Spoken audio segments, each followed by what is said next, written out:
오늘은 사순절 첫째 날입니다. 첫째 주일입니다.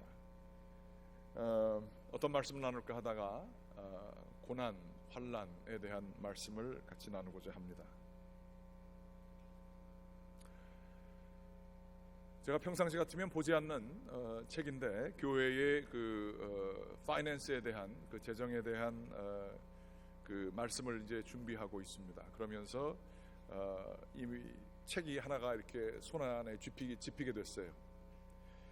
Enough라고 하는 책인데 존 C. 보글이라고 하는 주식을 조금 아시는 분들은 다 아실 겁니다. 뱅가드 펀드라고 해서 아주 건강하고 아주 그 사람들에게 존경을 받는 그러한 펀드가 있다 그럽니다. 이 보글이라고 하는 분이 그것을 만드신 분인데 이분이 미국의 재정에 관해서 힘들고 어려울 때마다 말하자면 현자, 지혜자로서 많은 사람들에게 존경을 받으며 때가 있을 때마다 이 인터뷰를 하시는 걸 제가 보게 됐습니다. 그래서 그분의 책은 어떤 책일까 궁금해서 책을 읽게 됐습니다. 지난번 리세션 때에 어렵고 힘든 상황을 경험하면서 아주 미국의 아주 역사를 다 지내온 사람으로 깊은 반성과 생각을 하면서 무엇이 과연 잘못됐었던가 그리고 앞으로 어떻게 나가야 될까에 대한 이야기를 쓰신 책이었습니다. 거기에 따르면 이런 얘기가 있습니다. Too much counting, not enough trust. 돈 세는 거는 많이 하는데 우리가 재정 관리에 대해서 trust fund 이런 거 얘기 많이 하잖아요. 우리도 보통 보게 되면 이사회 하면 trustee라고 합니다. 신뢰를 사람들이 줬다라는 것입니다. 그거를 자기가 잘 관리해서 돈을 신뢰하니까 맡긴 거고 그것을 정말 책임 있게 관리해야 되는데 돈 세는 거는 잘해도 신뢰를 관리한다는 생각은 안 가진다는 거예요. Too much salesmanship, not enough stewardship. 세일즈는 해서 뭔가를 팔지만은 책임을 가지고 그 팔고 사고 하는 그 사람뿐만 아니라 누군가에게 주인 되는 그분에게 청지기로서 나중에는 셈을 할 때가 올 거라는 거예요. 속이고 장사만 잘 되면 이윤만 남으면 파는 세일즈맨이 아니라 정말로 좋은 상품을 팔고 사람들을 위해서 선명하게 그리고 투명하게 그렇게 해야 되는데 그걸 못한다라는 얘기죠. Too much management, not enough leadership. 있는 것들을 잘 돌아가게 하는 것은 관심이 있지만 이 길로 계속 가다가는 망할 게 보여요. 그런데 거기에 대해서는 내 임기 중에 일어날 게 아니기 때문에 그거를 미래를 관리해 주지 않아요. 리더십이 없는 거예요. 망할 줄 뻔히 알면서 내 것만 피하면 돼. 이런 생각으로 하는 거예요. Too much focus on things, not enough focus on commitment. 눈에 보여지는 것만 관심이 있는 거예요. 그런데 이게 우리가 경험해보면 알지만 의지가 있고 뜻이 있는 길에 돈도 따라오게 돼 있습니다. 그러한 커미트먼트에 대해서는 아무도 얘기하지 않는다는 것이죠. Too much success, not enough character. 성공만 하면 그것이 다 사람들에게 칭송을 받아요. 그렇지만 품성, 그 성공을 이루게 한 그 내면의 세계에 대해서는 아무도 얘기하지 않는다는 거예요. 내면의 세계가 제대로 돼 있으면 그게 가치가 있는 것이어서 비록 지금 당장은 값어치가 없는 낮게 치어지는 것이지만 그것에 그 고유한 내면의 가치를 바라봐줘야 되는데 그 품성을 봐야 되는데 그걸 못 본다는 거예요. 그러면서 이분이 아주 재밌는 얘기를 합니다. 이 미국의 그리고 전 세계의 그 주식시장에는 에틱이 없어졌다라고 얘기를 하고 있어요. 윤리가 없어졌다. 그래서 이 라임하는 얘기로 비슷하게 에틱이 없어졌는데 뭐가 생겼냐? 에픽이 생겼다. 크고 중심된다라고 하는 뜻입니다. 우리 젊은 아이들 그런 얘기합니다. it's epic 그런 얘기를 하는데 그게 더 훨씬 더 중요해졌다라는 얘기죠. 그러면서 이분이 하는 얘기예요. 이 모든 것들을 얘기하면서 예전에는 사람이 이거는 하면 안 된다라고 하는 안 되는 게 있었다는 거예요. 그런데 요즘은 Everybody else is doing it, so I can do it too. 다른 사람 다 하니까 나도 그래도 된다. 다 망할 줄 알지만 나도 그거 누가 그렇게 힘들고 어려운 거 한다고 알아주느냐. 그 쉬운 길, 간단한 길, 그거 나도 하겠다라고 하는 그러한 얘기가 팽배해져 있다라고 하는 얘기입니다. 이분이 그저 재정에 대한 깊은 사고를 한 것이 아니라 제가 볼 때는 이 미국 사회의 문명을 비판했다고 생각이 듭니다. 미국 사회라고 그러지만 우리 자신에 대한 이야기이기도 합니다. 아유, 뭐 어떻게 돼도 관심 없어요. 국가가 어떻게 되든, 뭐 옆집이 어떻게 되든, 타운이 어떻게 되든, 교회가 어떻게 되든 관심 없어요. 내 것만 잘하면 돼요. 내 임기만 잘하면 돼요. 내 소유만 중요하고 내 자녀만 중요해요. 내 자녀들이 전체가 모인 게 학교인데 학교에 대해서 전체에 대해 그림 쓰는 거는 내 살기도 바쁘기 때문에 신경을 안 써요. 국가에 대해서 뭐 어떻게 돌아가도 뭐 안 됐지만 뭐 그냥 알아서 하겠지, 누군가 알아서 하겠지라고 하며 자신이 가지고 있는 크진 않지만 파워가 있는데 그것들을 그냥 갖다가 버려요. 그것들을 모으게 되면 큰 변화를 일으킬 수 있건만 그것들을 너무 우습게 여겨요. 이렇게 무관심 속에 욕심꾸러기들, 불법을 행하는 자들이 그것을 남용하게 되는 것이 이 사회에 너무 많아지게 된 거죠. 지도자라고 하는 사람들, 권세자라고 하는 사람들이 관심이 없거든요. 다 자기 거에 바쁘거든요. 그러니까 자기에게 주어진 그 엄청난 파워들을 마구 쓰게 되는 일들이 월스트리트만이 아니라 메인 스트리트에서 일어나고 철치 스트리트에서도 일어나게 되는 것을 보게 되는 것입니다. 이 환난 가운데 사람들은 깊이 생각을 하며 깊이 자신을 바라봅니다. 그러며 환난 가운데에 물어보는 질문이 있어요.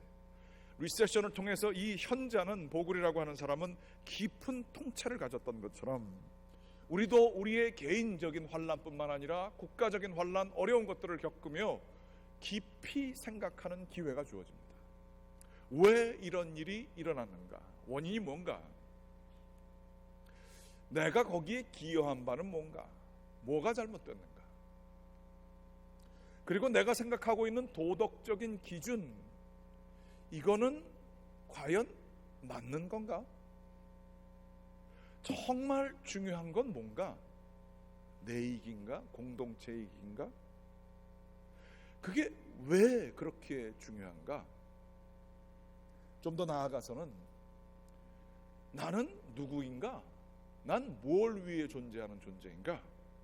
왜 나는 여기에 있는 걸까? 이런 생각은 살아가면서도 한 번도 안 해봅니다. 그런데 실패를 경험하게 되면 내가 존재할 이유를 발견하지 못하는 사람들이 있어요. 그저 자기의 여태까지 정신없이 살아왔던 삶이 자기의 기준으로는 실패예요. 그리고 앞으로의 삶도 그 실패를 그저 억지로 견디면서, 그 결과를 견디면서 사는 게 인생일 것 같아요. 그래서 자기의 존재의 이유를 감당을 못합니다. 그래서 자살하는 사람들이 생기죠.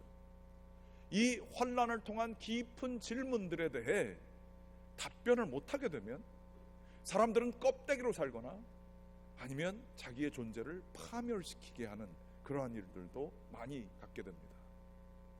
우울증 겪고 계신 분들 꽤 계십니다. 그게 이러한 생각들을 계속 기피하게 하죠. 내가 왜 있어야 되지? 아침에 일어나야 되고 일을 해야 될 이유가 뭐가 있지? 나의 기준은 뭐지? 내가 뭐를 기뻐하지? 이런 것들을 발견을 못하는 거예요. 그리고 가장 더 중요한 것은 나는 앞으로 누구이어야만 하는가? 나는 무엇을 위해 존재해야 되는가? 무엇 때문에 살아야 되는가에 대해 전혀 대답을 못 구하게 되면 그 삶은 공허하기 짝이 없게 되는 거죠. 이러한 질문은 환난 가운데 다가옵니다. 실패 가운데 다가옵니다. 많은 사람들이 감옥에 가서 그러한 생각들을 많이 한다 그러죠. 뭐 시간이 너무나 많고 단순한 삶이니까 바쁠 이유가 없지 않습니까? 그러면서 이 질문들을 그저 막 정신없이 다가오는데 대답을 못하고 그러면서 거기서 깊은 생각을 하게 되며 글을 쓰는 사람들이 많이 있습니다. 그래서 사람들은 이야기하기를 감옥이 학교다 이렇게 얘기를 하는 사람들도 있습니다. 우리들이 좀 감옥 좀 갔다 와야 될 필요가 좀 있습니다. 우리들이 때로는 삶에 있어서 이러한 쉼을 가지며 이 질문들, 누구라도 피해갈 수 없는 질문들이에요. 아무리 바빠도 바쁜 이유가 뭔지를 알고 바쁠 필요가 있거든요. 근데 그 이유가 좀 곰곰이 조금만 앉아서 생각해보면 너무 하찮은 일인 경우가 많아요. 은퇴까지 내가 얼마를 벌어야지, 그러고서 죽도록 달랩니다. 근데 은퇴까지 벌어서 그 돈으로 어떻게 살지, 여행 좀 다녀야지, 뭐 이런 막연한 생각을 가지지만 은퇴 뒤후의 삶을 어떻게, 어떤 의미를 가지고 이 존재가 이제는 더 이상 버는 거, 어떻게 존재하는 거, 좀 편하게 사는 거 말고 그걸로 인생이, 이 영혼이 채워지지 않지 않습니까? 이거에 대해서 진지하게 고민한 적이 한 번도 없어요. 내 삶을 그냥 이렇게 살다가 그냥 가는 건가? 여기에 대해서 내가 여기 뭘 할 수 있는가? 좀 기여를 좀 해야 될 거고, 사람들에게 덕을 베풀고 사람을 살리고 용기를 주고 이런 걸 해야 될 텐데 내가 뭘 할 수 있나? 진지하게 한 번도 생각한 적이 없이 노년을 맞이할 수 있습니다. 무의미와 공허함이 찾아오는 거 놀라요. 여러분들은 준비되셨어요? 노는 거 말고 우리의 영혼을 참되게 기쁘게 해주고 우리의 영혼을 충만하게 해줄 그 참된 값어치에 대해 진지하게 고민해 보신 적 있어요? 캐주얼리 아마추어처럼 고민하는 게 아니라 프로페셔널하게 나의 삶의 이유에 대해 고민해 본 적 있으세요? 우리들의 고통과 아픔은 이러한 것들을 생각하게 해주는 아주 중요한 도구들이기도 합니다. 오늘 성경 말씀에 보게 되면 환난에 대해서 이야기하며, 환난은 인내를 하게 한다, 그리고 인내는 연단을 시킨다라는 얘기가 있습니다. 연단은 뭐 들어보셔서 아실 거예요. 여기에는 품성이라고 하는 단어가 이 연단으로 해석이 됐습니다.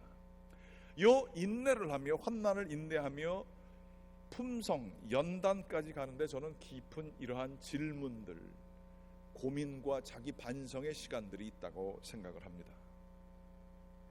이 고민들을 우리들이 깊게 생각하며 얻어지는 그 크리스탈같이 아주 영롱하게 빛나는 답들이 있어요. 그런 것들이 발견한 사람들은 참 축복이죠. 나는 이것 때문에 존재한다. 나는 이거 하다 죽어도 좋겠고 이걸 지금 하고 있기 때문에 내가 지금 죽어도 상관없다 라고 하는 그 무언가를 발견한 사람들, 삶의 사명을 가진 사람들은 정말로 삶이 기쁩니다. 삶의 여러 가지 풍랑이 우리들을 좌우할 수 있지만 사명을 발견한 사람들은 거기에 흔들리지 않을 수 있는 무언가 영원하고 절대적인 것에 자기의 삶의 뿌리를 내린 사람들이기 때문입니다. 이것에 따라서 살아가는 것을 품성이라고 합니다. 보통 품성에 반대되는 것들을 이야기하자면 본성, 기질, 체질, 성품 이렇게 얘기할 수 있습니다. 기질은 DNA상으로 부모에게 의해서 전달받은 개인의 유전적인 특질입니다. 이거 무시할 수 없죠. 체질은 태어날 때서부터 몸이 가진 형질이 있습니다. 몸이 우리에게 뭐 다혈질이 있고 우울질이 있고 뭐 이렇게 돼요. 또 성품 혹은 퍼스널리티, 인격이라고 하는 것은 지정의 여러 가지가 있는데 그것이 하나에 조화되어 있는 그 모습을 일컬어서 이것을 인격이라고 합니다. 그것을 사람의 태어날 때서부터의 성질이다 하여서 본성이라고도 이야기를 합니다. 그러면 이것들을 잘 다듬는 것, 인격을 수양하고 모든 것이 삐쭉빼쭉했던 것들을 나름대로의 원칙에 따라 기질에 맞게 자기의 삶을 만들어가는 것을 인격 함양, 수양이라고 얘기할 수 있죠. 그런데 이렇게 사는 것은 우리 기독교인의 삶, 신앙의 삶과는 좀 차이가 있습니다. 좋은 성품, 착한 기질, 자기 체질에 맞게 사는 것, 이것들이 중요합니다. 그러나 그리스도인으로 산다라고 하는 것은 기질, 체질, 성품대로만 살아가는 것이 아닙니다. 그렇게 알고 잘 살아가는 것도 중요하지요. 내가 누군가를 알아가고 거기에 맞게 무리하지 않게 자기의 생긴 그 모습대로 잘 살아가는 게 중요합니다. 하지만 그리스도인으로 살아간다는 것은 전혀 다른 이야기입니다. 그리스도인으로 살아간다라고 하는 것은 품성과 관계가 있습니다. 성품, 품성 다 비슷해 보이지만 그 뜻이 달라요. 성품은 퍼스널리티, 그 사람의 그 태어난 그 성향이고, 품성이라고 하는 것은 캐릭터로서 제2의 천성이다 이렇게 볼 수 있습니다. 즉 자기의 몸에 맞게 습관과 가치를 내면화하여서 그것이 자연스럽게 나오는 것을 품성이라고 하는데, 이것이 오늘 성경에서 얘기하는 연단이라고 하는 것이죠. 갈라디아서 5장 24절 말씀 같이 한번 좀 읽어보실까요? 같이 한번 읽겠습니다. 시작. 그리스도 예수의 사람들은 그 정과 욕심을 십자가에 못 박았느니라. 네. 기독교인이라고 한다면 우리는 기질, 체질, 성품 이런 것에 의해서만 살아가는 사람들이 아니라는 거예요. 거기에는 그 욕심도 있고 정도 있지만 이것에 따라서만 살아가는 사람들이 아니다. 십자가에 그것을 못 박았다라고 얘기를 하고 있습니다. 그러면 그것은 무엇입니까? 바로 그리스도의 형상에 맞추어 살게 되는 것이죠. 어떤 분이 지나가면서 저한테 이런 얘기를 하셨어요. 사람은 자고로 생긴 대로 살아야 돼요. 자기가 아닌 것을 추구하는 거 무리하다가 가랑이 찢어집니다. 그러면서 그런 얘기를 하는 거예요. 그래서 그렇게 살아야 자연스러워요. 이런 얘기를 해요. 맞는 얘기입니다. 상당히 동의하는 얘기고 그 정도의 통찰도 쉬운 통찰이 아닙니다. 체하면서 살고 자기 아닌 것처럼 살아가는 것처럼 부자연스러운 게 없죠. 그런데 생각을 하면 할수록 그 말이 그렇게 옳은 말만은 아닙니다. 특별히 기독교인으로서. 왜냐하면 태어난 그대로 사는 게 생긴 대로 사는 거거든요. 그런데 우리는 품성으로 삽니다. 자연스럽다는 게 불편하지 않게 사는 것을 의미하지만 가장 자연스러운 삶이 뭔지 아십니까? 동물들이 사는 거예요. 아주 자연 그대로의 삶이잖아요. 여러분은 동물로만 사시겠습니까? 우리는 생긴 대로 사는 사람이 아니라 그리스도의 형상대로 사는 사람일 줄 믿습니다. 아멘 좀 해보세요. 내 형상을, 내 기질을 없앤다는 의미가 아니라 그것보다 그리스도의 형상이 더 중요해져서 그것에 따라 살아가는 것이죠. 무슨 얘기입니까? 내가 누구인가? 내가 누구여야만 하는가? 내가 돌아가야 될 곳은 어디인가? 나라는 존재는 도대체 누구인가라는 대답에 그 정체성의 문제에 하나님의 요소들이 들어와야 된다는 것이죠. 이스라엘 백성은 그 품성, 연단, 환난과 인내를 통해 연단, 품성을 이렇게 개발하게 되었습니다. 하나님께서 불러주시고 창조하시고 하나님께서 양육을 해주셨지만 이 사람들은 자기네가 누군지 전혀 몰랐습니다. 그러다가 바벨론 포로 기간을 통하여 우리도 고난을 많이 당한 민족이지만 우리보다 더하게 거기에 엘리트들과 지식인들과 엔지니어들, 랍비들 이런 모든 사람들이 바벨론으로 끌려가서 깊은 고통 가운데에 질문을 했어요. 왜 우리는 고난을 이렇게 받고 있는가? 앞으로 어떻게 살아가야 할 것인가? 우리는 하나님께서 버리셨는가? 아니 하나님은 존재하기는 하시는 것인가? 라는 질문들을 하게 되었죠. 그러며 그 가운데에 남는 그 대답들이 있었으니 하나님께서 우리가 기억하건대 하나님의 말씀에 순종하면 너희들을 지키실 것이라고 하셨는데 우리의 조상도 그렇고 우리들도 하나님의 말씀에 순종하지 못했다. 우리들의 존재는 그저 생긴 대로 지어진 존재가 아니라 하나님이 뜻이 있으셔서 부르신 존재구나. 창세기를 바라보며 아브라함과 이삭과 야곱과 요셉이 그냥 이 풀들과 같이 있는 존재일 수 있지만 하나님이 부르셔서 내가 너의 하나님이 되겠고 너는 나의 백성이 될 것이라 하며 부르심을 받은 존재로 언약이 재확인되는 과정을 보게 됩니다. 그러면 내가 존재하는 까닭은 바로 하나님 때문에 존재하는 운명이구나 라고 하는 것들을 깨닫게 되지요. 창세기가 쓰여진 창세기의 그 창조의 이야기를 써가며 인간이 만들어진 이유 자체가 하나님께서 자기의 형상을 드러내기 위하여서 만드셨구나 라고 하는 것들을 깨닫게 되는 것입니다. 그러면서 자기가 누구인지를 창세기를 통해 진액과 피를 뚝뚝 흘리며 자기의 정체성을 바벨론 포로 시기에 옛날부터 있어 왔던 얘기지만 꼭꼭 기록을 하며 내가 누구인지를 그 삶 속에 기록하게 되는 것이지요. 특별히 이것을 잊어버리게 되었을 때에 바벨론 포로 이후에 돌아와서 에스라 학자가 제2의 종교 개혁을 맞이하며 신명기를 발견합니다. 신명기를 발견하면서 하나님 앞에 이 말씀을 지켜야 되는데 우리 민족이 지키지 못하는 것을 신명기를 다시 발견해서 사람들 앞에서 성벽 위에서 부르게 됩니다. 읽게 됩니다. 그 얘기를 이 앞에 있는 사람이 듣고 뒤에 전해주고 라고 하며 그 성벽 재건된 그 앞에서 백성들이 일주일 내내 통곡하면서 웁니다. 아, 이게 우리의 모습이어야 되는데 하나님 앞에서 우리가 배반했습니다. 하나님을 버렸습니다. 이익이 되고 풍요가 되기 때문에 바알신을 하나님과 같이 내가 섬겼습니다. 이제는 그러지 않겠습니다. 하나님께 온전히 살겠습니다. 나의 이방적인 모습을 다 버리겠습니다. 하나님만이 우리의 생명입니다. 이 과정을 통해 쓰여진 게 성경이에요.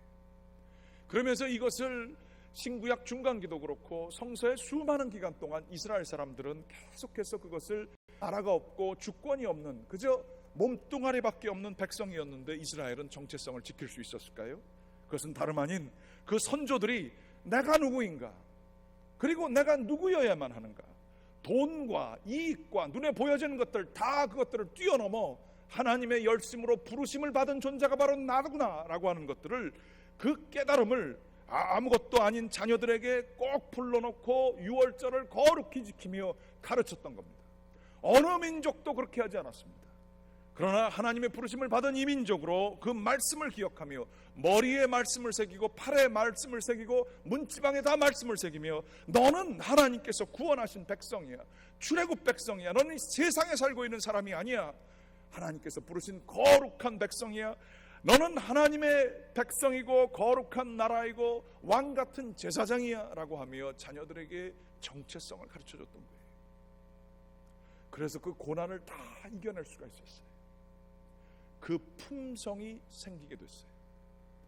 혼란과 압제와 억압과 서름 속에서도 그 품성, 하나님 앞에서 내가 누구인가 부르심을 받은 존재로 깨닫게 될 때에 그들은 흑암의 세계를 뚜벅뚜벅 걸어올 수 있었던 것입니다. 기독교인으로 산다는 것은 바로 다름 아닌 이 품성으로 살아간다는 것입니다. 욥기에 보면 이런 말씀이 있어요. 23장 8절서부터 10절까지 말씀입니다. 같이 한번 읽어보실까요? 그런데 내가 앞으로 가도 그가 계시지 아니하고 뒤로 가도 보이지 아니하며 그가 왼쪽에서 일하시나 내가 만날 수 없고 그가 오른쪽으로 돌이키시나 배울 수가 없구나. 그러나 내가 가는 길을 그가 아시나니 그가 나를 단련하신 후에는 내가 순금같이 되어 나오리라. 하나님이 안 보이는 거예요. 희망이 어디 있는지 모르겠는 거예요. 갈 길을 모르겠는 거예요. 가치가 뭔지 모르겠는 거예요. 내가 왜 일을 해야 되는지 모르는 거예요. 그 다음은 어떻게 되는지, 어떻게 살아야 되는지 방향이 보이지 않는 거예요. 앞으로 가도 그가 계시지 않고 뒤로 가도 보이지 않고 왼쪽에서 만날 수 없고 오른쪽에도 만날 수 없다. 그러나 내가 가는 길을 그가 아시나니. 이게 어떻게 되는 거예요? 그가 나를 단련해 오신, 연단해 오신 그 품성이라는 게 나한테 있다는 겁니다. 하나님께서 나에게 흔적을 남기신 그것이 여태까지 쌓여온 게 있는데 내가 이 혼돈스럽고 흑암 같은 길에도 주님 말씀 붙들고 계속 가겠다, 이런 얘기예요. 주님께서 나를 만드셨고 주님께서 나를 지키신 말씀을 가지고 계속 가서 나아가게 되면 이 혼돈의 시기에 필요 없는 것들은 다 떨어지게 되고 오로지 그 연단되어진 품성만 남을 것인데 그것이 순금처럼 빛나게 될 것이다, 이 말씀을 하고 있어요. 오늘날의 이 시대에 우리는 급변하는 시대에 살고 있어요. 뭐 AI 뭐 얘기하지 않아도 앞으로 가치관은 정말로 혼돈될 겁니다. 교회 나오는 거예요. 우리 마음속에 계속해서 교회 잘 나오던 사람도 질문을 하게 될 겁니다. 이거 진짜 맞아? 옛날 사람들이 믿던 거 아니야? 남들 다 안 하는데 내가 왜 이런 거를 해야 돼? 기도? 이런 게 왜 필요해? 이러한 유혹의 목소리가 가만히 있어도 여러분 귀에 들리는 세대가 올 것입니다. 이렇게 하는 것이 그저 옛날 모습인 것 같은 생각만 자꾸 들게 될 때가 올 것입니다. 세상이 우리에게 그러한 풍조의 귀의 목소리들을 우리에게 끊임없이 들려줄 것입니다. 혼돈 가운데서 하나님이 살아계시지 않는 것처럼 느껴질 때가 정말로 우리 삶 속에 많이 올 것입니다. 세대가 다 같이 부흥하고 있으면 하나님 찾는 거 쉬워요. 그러나 앞으로는 교회도 쇠퇴하고 있고 어려운 가운데 처할 수가 있어요. 그럴 때 남는 게 무엇이냐? 바로 내가 누구인가? 나는 누구의 백성인가? 참된 나에게 중요한 것이 무엇인가? 내가 누구인가라고 하는 민족적이고 세계적이며 교회로서의 참된 정체성을 가지지 못한 사람들은 다 떨어질 거예요. 그리고 떨어져도 괜찮아요. 진짜만 남을 겁니다. 하나님 앞에 서 있는 사람만 남을 겁니다. 영원한 세계를 진정으로 바라본 사람만 남을 겁니다. 껍데기로 따라온 사람들은 다 떨어질 겁니다. 떨어져도 괜찮습니다. 하나님께서는 남은 그루터기를 통해서 역사하신 역사가 보통 한두 번이 아니셨기 때문에 그렇습니다. 하나님의 열심은 하나님의 품성을 따라 살아온 사람들, 그 혼돈과 어려움 속에서도 하나님 앞에 서 있는 사람들을 통해서 하나님께서는 역사하셨습니다. 껍데기는 다 가도 괜찮습니다. 하나님을 아는 사람만 남으면 됩니다. 이 하나님을 아는 사람들이 연단 속에서 구성되어지게 될 때에 그 사람들을 통해서 뭐가 보입니까? 그 사람들을 통해서 소망이 보입니다. 환난, 인내, 연단, 소망입니다. 그 소망은 뭡니까? 이 세상에서 예수를 믿었더니 뭐 돈을 많이 벌었더라, 뭐 인생이 잘 풀렸더라, 이러한 세상의 소망이 아닙니다. hope against hope라는 단어가 이 로마서에 쓰여져 있어요. 그것은 바로 세상의 소망과는 반대되는 소망입니다. 이 소망은 이 세상에서의 소망이 아니라 바로 다름 아닌 하늘나라의 소망입니다.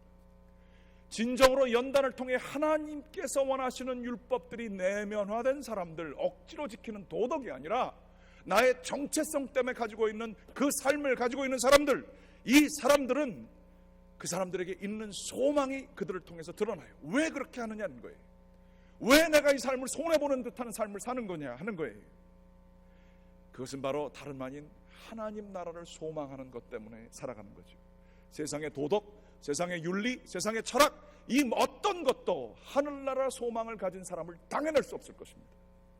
세상이 어둠 가운데 있고 강자가 그 1% 아니 0.1% 되는 사람들이 모든 것을 가지는 그 빈익빈 부익부란 말이 이제 더 이상 옳지 않아요. 완전한 독재, 이 재벌들만 사는 이 세상 속에서 정말로 그래도 그것을 다 이기며 소망을 얘기할 수 있는 사람은 다름이 아닌 하늘나라 소망 가지고 사는, 원칙을 가지고 품성을 가지고 있는 사람들만 남게 될 것입니다.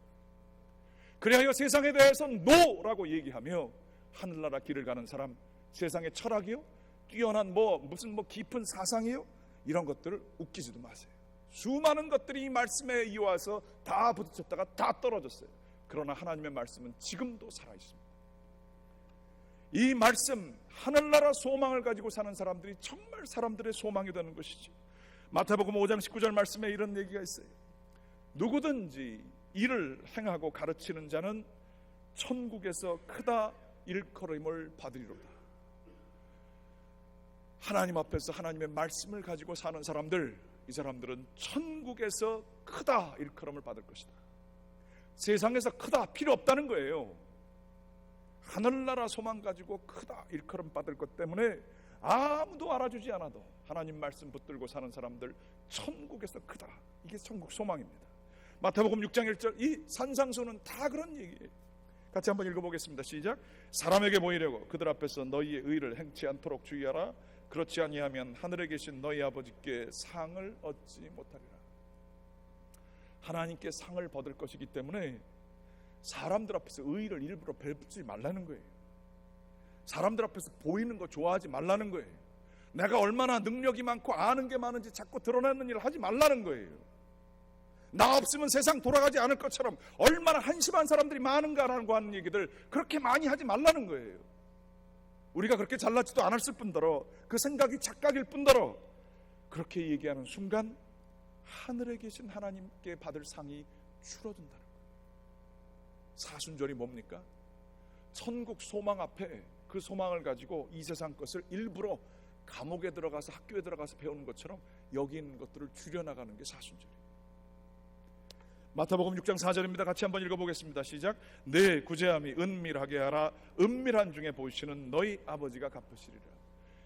요즘 세상에서는 절대 있을 수 없는 얘기예요. 10불, 100불을 냈어도 거기에 이름이 기록이 돼야 돼요. 내 이름 때문에 한 거거든요.